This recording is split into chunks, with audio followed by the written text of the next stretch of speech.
What's going on, guys? It's Cliffy here, bringing you game 2 of my IPL this year. Once again, Darren Sammy letting down the team with his 12 off 27. What is he doing? Does he know this is T20? Anyway, there's our scorecard. Have a quick look at the Rajasthan Royals scorecard. As you can see, both Mishra and Sharma are quite expensive, so hopefully I can go and pull it back. Before we go and get into any more detail, I just want to thank everybody who voted. Had their input, I guess, on how they wanted this series to play out. A huge percentage, and by huge I mean over 90% of you, wanted every game, so that is what we are going to be doing. We're going to be bringing you every game live from IPL. I guess it's IPL 4, technically, because it's my 4th season in the league, so we'll just go and call it that. So every game, which is going to be pretty cool. It is going to take a wee while. As I said, we're playing, obviously, 18 games, plus the semis and finals, so that is a lot. It's going to take about 2 months, but I may even look to go and bring it out a bit more frequently, as we'll just change our field, because I think this is Shane Watson on strike now. I will go and possibly look at trying to do it a bit more frequently, maybe once every 2 days, or maybe once. We appeal for that there, but I think that is going down outside off. It's going to hit outside off. But I may, as I said, potentially look at going and doing maybe even daily releases for a while, just so I can go and really catch up on a bit. Otherwise, as I said, 2 months is a very long time, and a lot is happening in those 2 months. Obviously, FIFA 15 coming out, and I've got quite a few series ideas for that, along with a few others. So catch that, please. Thank you, Shane Watson. Off to the hut you go, son, on your bike. And we have 1 for 1, and hopefully we can go and turn this around after we picked up our win in that first game. Obviously, I can't even remember who we played against. It slipped out of the back of my head. It seems so long ago now. It was only 3 days ago. In comes Stevie Smith. Stevie Smith. And I am going to get into just a few games that have been happening. Obviously, Zimbabwe taking on South Africa. No one really cares about that too much, but we're going to go on. I'm just going to have a quick look at it, because I haven't actually looked yet to see what the score was. Obviously, South Africa won, which you would expect, getting there 1 down, so winning by 9 wickets, not too bad. Who got wickets in the second innings? That bloody spinner got 4 again. He is looking like a real good prospect. He's making Imran Tahir look shit. Look real bad. He took 4. I think he took 5 for in the first innings. 4 for. I think that's gone, actually. Bradley Hodge, you've hit 10 off 2, mate, but you can't survive the third ball. You are gone. A 6 and a 4, and then nothing. South Africa win the match. Zimbabwe, they don't win hearts. And then New Zealand A game, which actually was on. Bairstow hitting 77. New Zealand needing 220 in 36 overs on Duckworth Lewis. Hamish Rutherford, 95.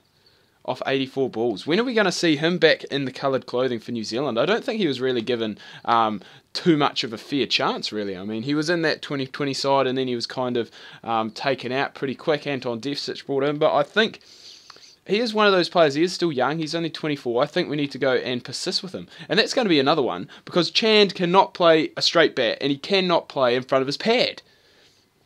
There's no point reviewing that one, mate, because that is plumb. That is going on to hit middle. Middle and middle. So don't even think about it. Thank you very much. And all of a sudden, the Rajasthan Royals are starting to drop down. Tommy Latham scoring some runs as well, along with Colin Munro. And there's quite a few players in this New Zealand A team that I am quite excited about and would potentially like to see given a wee bit of... those are the caught and bowled opportunities, those ones. I would like to see them possibly in a wee bit of the... I guess you'd call it the senior team, the first team, I guess. Obviously a few in there already with the likes of Ish Sodhi, the young leg spinner.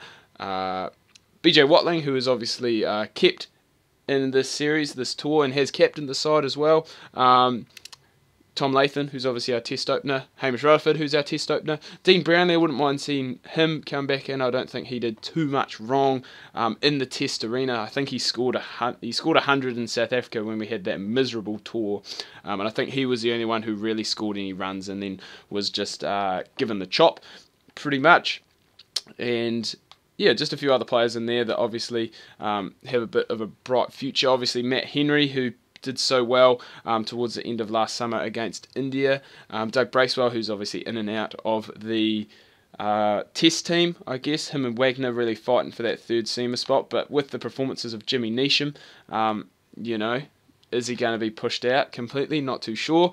As Stuart Binney's hit me for 4, and I'm not very happy about that. And then Darren Mitchell, the big hitting batsman who I like from Northern Districts. You'll probably see him in the Champions League, which won't be too far away. And I've been hit for back-to-back 4s here, which isn't ideal because we are starting to run out of runs to play with. So good on New Zealand, for winning that tri-series against the English Lions and Sri Lankan, It's promising. It's good to see that we've starting to get a bit of depth in New Zealand cricket. Get off strike, Stuart Binney. You're pissing me off. I can't believe before that passage, I'd only go on for what? 4 runs. And I've gone for 10 off 4 balls. I need a wicket here to bring this back.